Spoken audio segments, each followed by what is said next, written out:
হরে কৃষ্ণ, রাধে রাধে, গৌর হরি বল। শ্রীমদ্ ভগবদ গীতার দ্বিতীয় অধ্যায় সাংখ্যযোগ, শ্লোক নাম্বার 39। এষাং দেহবিহিতাং সাংখ্য বুদ্ধি যোগ তিম্মাং শ্রীণু বুদ্ধং যুক্তো জয়া পার্থং কর্মবন্ধং প্রহাসুষি।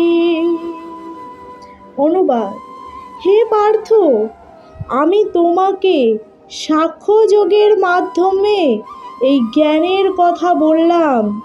এখন নিষ্কাম কর্ম সম্পাদনের মাধ্যমে বুদ্ধিযোগের কথা শ্রবণ করো, যার দ্বারা তুমি কর্মবন্ধন থেকে মুক্ত হতে পারবে।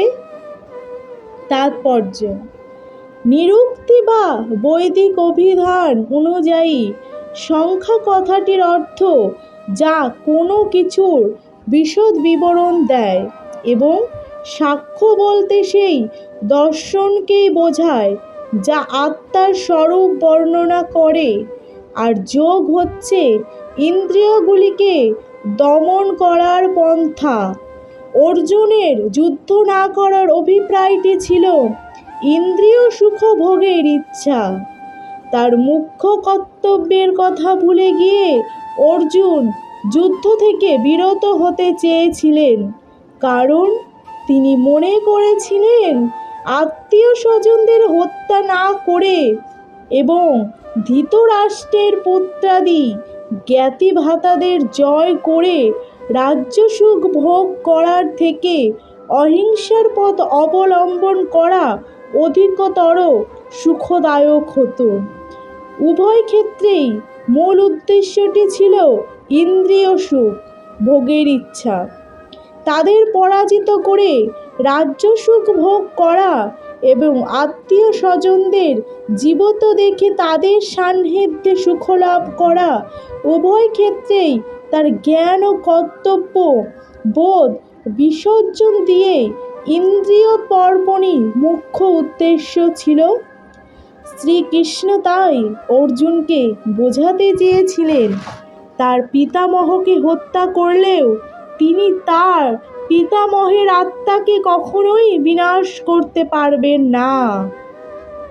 এবং তিনি ব্যাখ্যা করেছিলেন যে প্রতিটি জীব এবং স্বয়ং ভগবান সনাতন স্বতন্ত্র।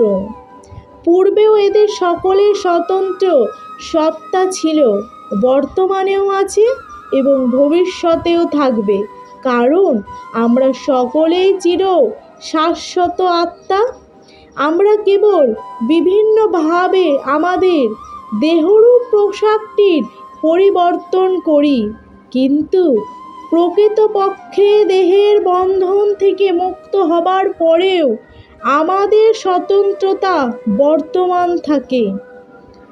ভগবান শ্রীকৃষ্ণ আত্মা ও দেহের সম্বন্ধে একটি বিশ্লেষণাত্মক স্পষ্ট ব্যাখ্যা প্রদান করেছে এবং বিভিন্ন দৃষ্টিভঙ্গির পরিপ্রেক্ষিত আত্মা ও দেহ সম্বন্ধে এই বিস্তৃত জ্ঞানকে নিরুক্তি অভিধানে সাংখ্য নামে অভিহিত করা হয়েছে।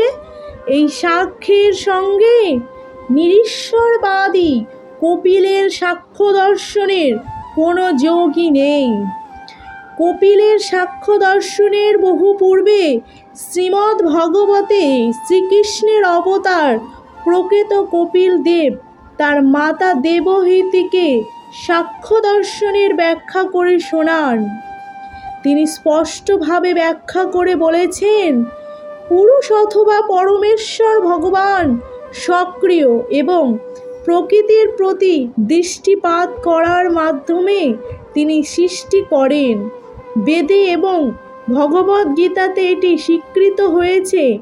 বেদের বর্ণনা সূচিত করে যে ভগবান প্রকৃতির প্রতি দৃষ্টিপাত করার মাধ্যমে প্রকৃতিতে অসংখ্য পরমাণু সদৃশ্য আত্মার সঞ্চার করেন, জড়জগতে এই সমস্ত আত্মারা ইন্দ্রিয় তৃপ্তি সাধন করার জন্য কর্ম করে চলেছে এবং মায়ার প্রভাবে তারা নিজেদের ভোক্তা বলে মনে করছে। এই মনোবৃত্তি মুক্তির অন্তিম পর্যায়েও বর্তমান থাকে। যখন তারা ভগবানের সঙ্গে এক হয়ে যেতে চায়, এটি হচ্ছে মায়ার অন্তিম ফাঁদ বা ইন্দ্রিয় তর্পণের মোহ। আর এভাবেই বহু বহু ইন্দ্রিয় তর্পণকারী জীবন অতিক্রম করার পর একজন মহাত্মা ভগবান শ্রীকৃষ্ণ বাসুদেবের শরণাগত হয়ে পরম সত্যকে উপলব্ধি করতে পারেন। অর্জুন ইতিমধ্যেই ভগবান শ্রীকৃষ্ণের চরণে আত্মসমর্পণ করে তাকে গুরুরূপে গ্রহণ করেছেন। শিষ্যস্তেহং সাধিমাতাং প্রপন্নামং। ফলস্বরূপ শ্রীকৃষ্ণ এখন তাকে বুদ্ধিযোগ বা কর্মযোগ অথবা ভগবানের ইন্দ্রিয় তৃপ্তির জন্য ভক্তিযোগ অনুশীলনের পন্থা বর্ণনা করবেন। সকলেরই অন্তরে পরমাত্মা রূপে বিরাজমান ভগবানের সঙ্গে প্রত্যক্ষভাবে যোগ স্থাপনই হচ্ছে বুদ্ধিযোগ, যা দশম অধ্যায়ের দশম শ্লোকে স্পষ্টভাবে ব্যাখ্যা করা হয়েছে। কিন্তু ভগবত ভক্তি ব্যতীত সেই রকম যোগাযোগ স্থাপন হয় না। তাই যিনি ভগবানের প্রতি অপ্রাকৃত প্রেম ভক্তির স্বরে অধিষ্ঠিত, অর্থাৎ যিনি কৃষ্ণ ভাবনাময়, তিনি ভগবানের বিশেষ কৃপায় এই বুদ্ধিযোগের স্তর লাভ করেন। তাই ভগবান বলেছেন যে যারা প্রীতিপূর্বক সর্বদা ভগবত সেবায় নিয়োজিত, কেবল তাদেরই তিনি প্রেম ভক্তির শুদ্ধ জ্ঞান প্রদান করেন। এভাবে ভগবত ভক্ত সহজেই চির আনন্দময় ভগবানের রাজ্যে তার কাছে পৌঁছাতে পারেন। এভাবে এই শ্লোকে বুদ্ধিযোগ বলতে ভক্তি যোগকে বোঝানো হয়েছে এবং এখানে সাক্ষ্য অর্থে নিরীশ্বরবাদী ভণ্ড কপিলের সাক্ষ্য যোগকে বোঝানো হয়নি। তাই কারো এখানে উল্লেখিত সাক্ষ্য যোগের সঙ্গে নিরীশ্বরবাদী সাক্ষ্যের কোনো সম্পর্ক রয়েছে বলে ভুল বোঝা উচিত নয়। আর তাছাড়াও ভগবান শ্রীকৃষ্ণ যে সময়ে ভগবদ্গীতা বলেছিলেন, তখন সেই দর্শনের কোনো প্রভাবই ছিল না। এই ধরনের নাস্তিক কল্পনাপ্রসূত দর্শনের উল্লেখ করার কোনো প্রয়োজনই শ্রীকৃষ্ণের ছিল না। ভগবানের অবতার কপিল দেব প্রকৃত সাক্ষ্য দর্শন শ্রীমদ্ ভগবতে ব্যাখ্যা করে গেছেন, কিন্তু এখানে আলোচিত বিষয়বস্তুর সঙ্গেও তার কোনো যোগ নেই।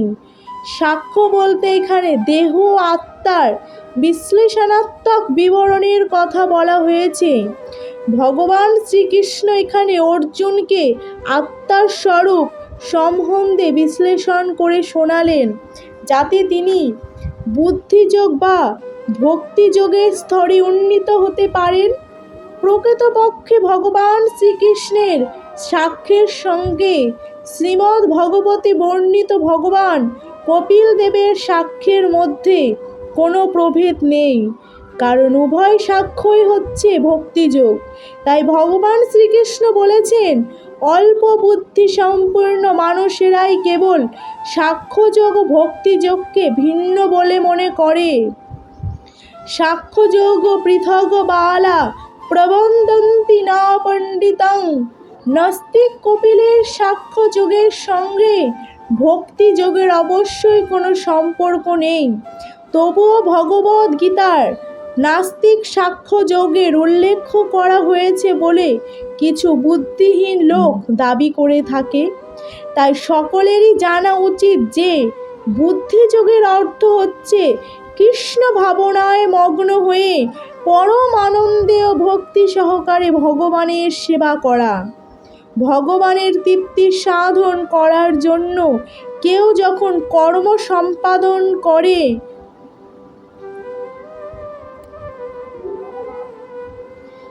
তা যতই কষ্টকর হোক না কেন বুদ্ধিযোগের মাধ্যমে সাধন করার ফলে তিনি সর্বদা অপাকৃত আনন্দে মগ্ন থাকেন।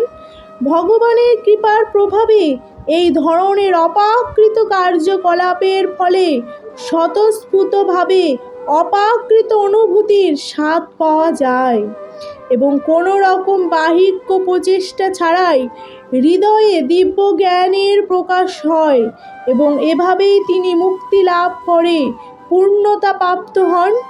কৃষ্ণ ভাবনাময় কর্ম ও সকাম কর্ম বিশেষ করে পারিবারিক ও জাগতিক সুখ লাভের উদ্দেশ্যে ইন্দ্রিয়তপর্ণ এ দুটির মধ্যে যথেষ্ট প্রভেদ রয়েছে। তাই বুদ্ধিযোগ হচ্ছে অপাকৃত গুণে সম্পূর্ণ কর্ম যা আমরা সম্পাদন করে